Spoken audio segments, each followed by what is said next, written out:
Corporate ജോലിയിൽ നിന്നും ഒരു മോക്ഷം വേണമെന്ന് ആഗ്രഹിച്ച് സോഫ്റ്റ്വെയർ എഞ്ചിനീയേഴ്സായ ആ ദമ്പതികൾ തുടക്കമിട്ടത് സ്നേഹവും ആരോഗ്യവും ഒരുപോലെ പങ്കിടുന്ന ലഡ്ഡു ബോക്സ് എന്ന സംരംഭത്തിനാണ്. സന്ദീപ് ജോജി പാർട്ടി കവിത ഗോപു എന്ന ദമ്പതികൾ 5 വർഷത്തെ കോർപ്പറേറ്റ് ജോലി 2019 ഉപേക്ഷിച്ച് ഒരുമിച്ച് എന്തെങ്കിലും ഒരു സംരംഭം തുടങ്ങണമെന്ന തീരുമാനമെടുത്തു. അങ്ങനെ 6 മാസത്തോളം അവർ ഇന്ത്യ മുഴുവൻ സഞ്ചരിച്ചു. ഫുഡ് ആൻഡ് ഫിറ്റ്നസ് ഇൻഡസ്ട്രിയാണ് അവരെ കൂടുതൽ ഇൻഫ്ലുവൻസ് ചെയ്തത്. മധുരപലഹാരങ്ങളോട് കുറച്ചു അധികം പ്രിയമുണ്ടായിരുന്ന സന്ദീപ് ഒരു കാര്യം കൂടി ശ്രദ്ധിക്കുകയുണ്ടായി.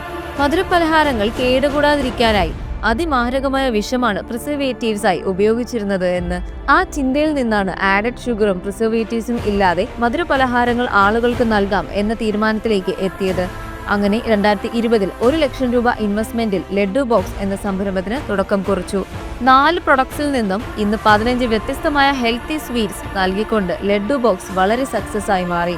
ആർട്ടിഫിഷ്യൽ പ്രിസർവേറ്റീവ്സും ഷുഗറും കളറും ഫ്ലേവറും ഒന്നുമില്ലാത്തത് കൊണ്ട് തന്നെ ഒരു ഹെൽത്തി ബെനിഫിഷ്യൽ ഫുഡായി മാറുകയും ആളുകൾ ഏറ്റെടുക്കുകയും ചെയ്തു.